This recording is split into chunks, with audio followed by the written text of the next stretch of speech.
Very good morning students. आज का हमारा जो टॉपिक है वो मार्जिनल कॉस्टिंग का सेकंड स्टेप ले रहे हैं हम। पिछले वाले स्टेप में हमने ये किया था कि कैसे हम सेमी वेरिएबल कॉस्ट से वेरिएबल कॉस्ट और फिक्स्ड कॉस्ट को फाइंड आउट करते हैं। आज के टॉपिक में हम टोटल कॉस्ट में से फिक्स्ड कॉस्ट और वेरिएबल कॉस्ट को कैसे फाइंड आउट करते हैं इस पर चर्चा करेंगे। इसके लिए हम एक क्वेश्चन ले रहे हैं और क्वेश्चन में हमने यहाँ पर दिया हुआ है कि इन अ फैक्ट्री सेल्स कॉस्ट 2 महीने की सक्सेसिव दी है, सेल्स और टोटल कॉस्ट पहला महीना और दूसरा महीना। पहले महीने की जो सेल्स है वो है 5000 यूनिट्स और टोटल कॉस्ट दी है 35,000 और सेकंड वाले मंथ में जो यूनिट सेल्स में दी है वो है 6000 और उसके अगेंस्ट में टोटल कॉस्ट दी है आपकी 40,000। अब क्वेश्चन में ये कहा जा रहा है कि आपको ये यूनिट्स वगैरह दी हैं और इनके आधार पर आपको फिक्स्ड एक्सपेंसेस और वेरिएबल एक्सपेंसेस को फाइंड आउट करना है। तो चलिए स्टार्ट करते हैं। देखिए, हमें पता है कि जो टोटल कॉस्ट होती है इज इक्वल्स टू होता है fixed cost plus variable cost, यानी इस टोटल कॉस्ट में फिक्स्ड कॉस्ट और वेरिएबल कॉस्ट दोनों इंक्लूड है। तो total cost is equals to fixed cost plus variable cost. यहाँ मैं इस क्वेश्चन को मैंने इक्वेशन मेथड के आधार पर किया है। इक्वेशन में ऐसा लिखा है कि पहले वाली यूनिट है, आप देखिए 40,000 जो मैक्सिमम ले लिया, 40,000 यानी total cost is equals to 40,000 यानी ये वाली cost is equals to fix cost ऐसे ही रखा, प्लस 6,000 क्या है 40,000 के सामने की यूनिट। तो 40,000 के सामने की यूनिट है 6,000 into multiplied with variable cost per unit. देखिए, हमें वेरिएबल कॉस्ट का पता लगाना है, फिक्स कॉस्ट का पता लगाना है, लेकिन हमारे पास टोटल कॉस्ट दी है और यूनिट्स दी है। यदि अगर मैं यूनिट्स को वेरिएबल कॉस्ट पर यूनिट से मल्टीप्लाइड कर दूंगा,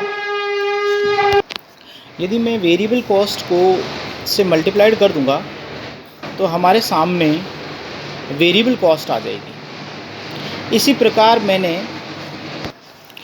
प्रकार हमने सेकंड वाली इक्वेशन को भी रखा है जिसमें टोटल कॉस्ट 35,000 है और उसकी जो सेल्स पर यूनिट है वो 5,000 है। तो हमारी इक्वेशन कुछ ऐसे बनी, 35,000 is equals to fix cost plus 5,000 variable cost per unit. अब इसको जब हम सॉल्व करेंगे तो इसके साइन जब चेंज करेंगे तो ये साइन कुछ इस तरीके से हो जाएगा, फिक्स कॉस्ट से फिक्स कॉस्ट कट जाएंगी, यहाँ 5,000 प्लस बचेगा, सेकंड वाले में भी 1,000 प्लस के बचेंगे। क्लियर है? इसको जब हम सॉल्व करेंगे तो कुछ इस तरीके से आएगा कि variable cost is equals to 5,000 divided by 1,000, यानी 5,000 डिवाइडेड बाय 1,000 करेंगे तो हमारी वेरिएबल कॉस्ट पर यूनिट आ जाएगी। इसका मतलब हमारी वेरिएबल कॉस्ट हमने फाइंड आउट कर ली है। अब हम वेरिएबल कॉस्ट के थ्रू हम फिक्स्ड कॉस्ट को अगर फाइंड आउट करना चाहें तो वो कैसे करेंगे, इसके लिए हम कोई एक इक्वेशन को ले लेंगे। जैसे मैंने पहले वाली इक्वेशन को लेता हूँ और वो पहले वाली इक्वेशन मैंने एज इट इज़ लिख दी है, 40,000 is equals to fix cost plus variable cost जो 6,000 थी उसके बाद मैंने multiplied by variable cost per unit, यहाँ पर मैं फाइंड आउट कर चुका हूँ तो मैंने यहाँ लिख दिया है। इस तरीके से जब मैं इसकी कैलकुलेशन कर रहा हूँ तो वो कैलकुलेशन ऐसा आएगी, 40,000 is equals to fix cost plus इनको मल्टीप्लाइड किया तो यहाँ आया 30,000। अब fixed cost is equals to ये आपका 30,000 हो जाएगा, तो 40,000 माइनस 30,000 इज इक्वल्स टू 10,000। इस तरीके से फिक्स्ड कॉस्ट आपकी ये आ गई। आप इसको अगर एक बार और चेक करना चाहते हैं तो आप सेकंड वाली इक्वेशन को ले लीजिए।